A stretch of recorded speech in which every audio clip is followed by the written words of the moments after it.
আজ আমি আপনাদের সাথে ইউনিক পদ্ধতির একটি dragon fried rice recipe share করতে যাচ্ছি, যা আপনারা খুবই অল্প সময়ে খুব সহজেই তৈরি করে নিতে পারবেন। আসসালামু আলাইকুম এভরিওয়ান, ওয়েলকাম টু মাই পহেলিস কিচেন।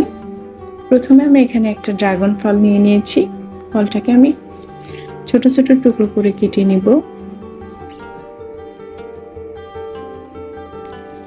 আমি এখানে ড্রাগন ফলের জুসটা ইউজ করব, এই জন্য আমি ড্রাগন ফলটাকে একটা চামচের সাহায্যে প্রেস করে একটা পেস্ট বানিয়ে নিব।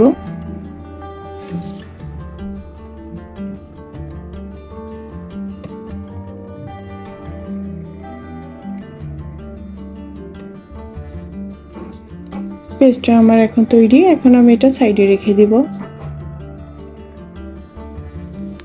এখন আমি চালটা সিদ্ধ করার জন্য পানি নিয়ে নিচ্ছি। যে পরিমাণ চাল নেবেন তার ডাবল পানি দিবেন। এখানে দিয়ে দিচ্ছি স্বাদ মতো লবণ। গরম পানির সাথে আমি ড্রাগনের জুসটা মিশিয়ে নিচ্ছি। একটা ছাঁকনার সাহায্যে আমি চামচ দিয়ে চেপে চেপে জুসগুলোকে সব পানির ভিতরে দিয়ে দিচ্ছি।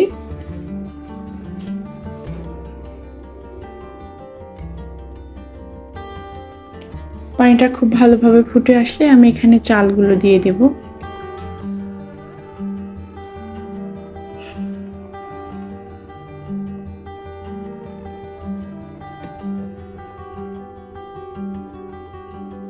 চালগুলোকে দিয়ে আমি 10 মিনিট সিদ্ধ করে নেব। এখন আমি এটাকে কিছুক্ষণের জন্য ঢাকনা দিয়ে ঢেকে রাখলাম।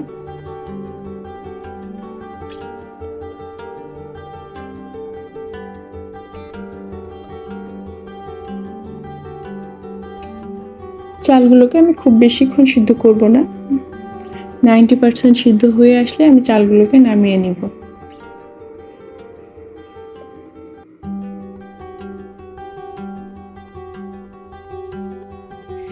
দেখুন রাইসের কালারগুলো কত সুন্দর হয়েছে।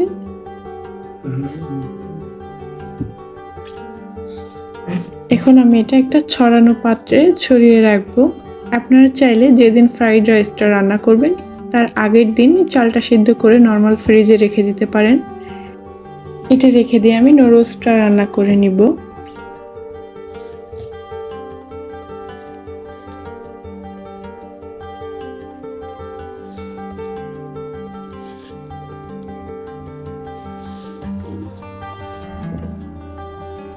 নুডলসের সাথে আমি 1 চামচ মতো তেল মাখিয়ে রাখবো, যেন নুডলসটা একে অপরের গায়ে না লেগে যায়।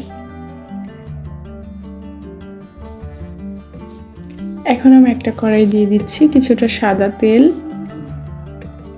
দিয়ে দিলাম একটা তেজপাতা, দিয়ে দিলাম 2টা দারচিনি এবং 2টা এলাচ।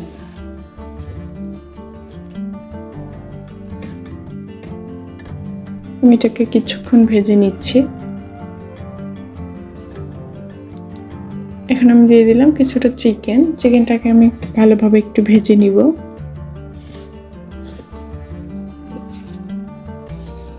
এখানে আমি দিয়ে দিলাম 1/2 চামচ মতো লবণ এবং 1/2 চামচ মতো হলুদের গুঁড়া।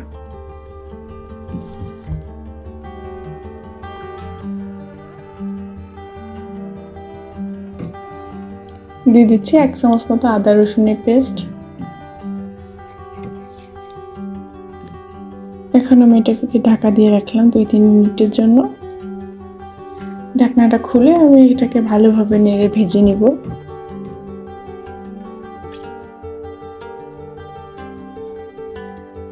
এ পর্যায়ে আমি এখানে দিয়ে দিচ্ছি 1 চামচ মতো কর্নফ্লাওয়ার। কর্নফ্লাওয়ার না থাকলে আপনারা এখানে যে কোনো ময়দা ইউজ করতে পারেন।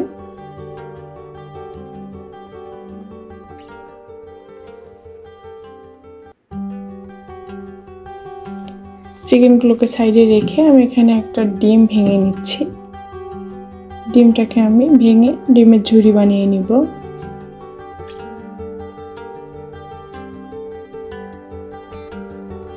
এখন আমি ডিম আর চিকেনগুলোকে একসাথে খুব ভালো করে ভেজে নিচ্ছি। ভাজা শেষ, এখন আমি এটাকে নামিয়ে রেখে দিব।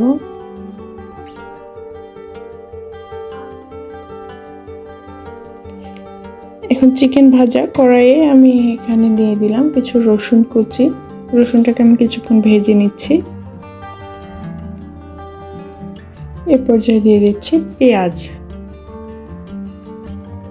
কয়েকটা কাঁচামরিচ,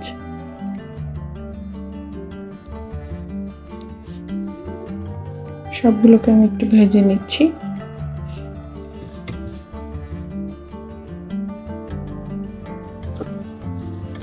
এখন আমি রাইসগুলোকে এখানে অ্যাড করছি।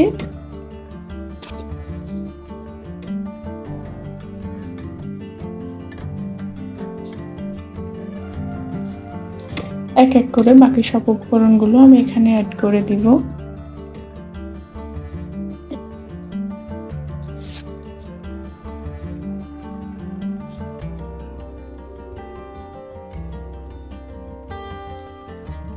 নুডলস আর রাইসটা আমি একটু ভেজে নিচ্ছি।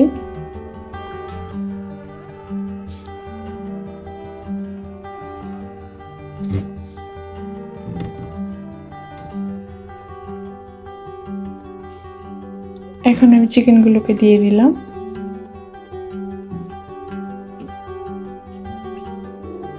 সবগুলোকে খুব ভালোভাবে নেড়েচেড়ে মিশিয়ে নিতে হবে।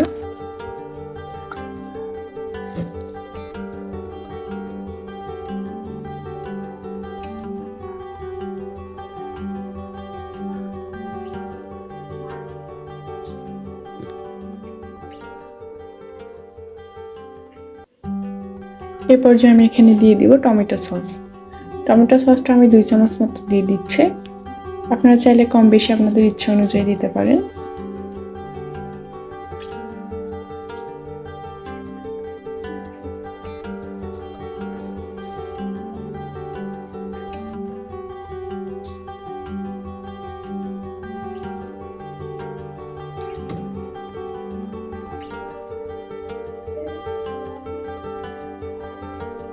সর্বশেষ উপকরণ যেটা 1 চামচ ঘি। ঘিটা অবশ্যই আপনারা দেওয়ার চেষ্টা করবেন। ঘিটা দিলে একটা সুন্দর ফ্লেভার নিয়ে আসবে। রান্নাটা আমার প্রায় কমপ্লিট। এটাকে আমি কিছুক্ষণ নেড়ে চেড়ে নামিয়ে নেব।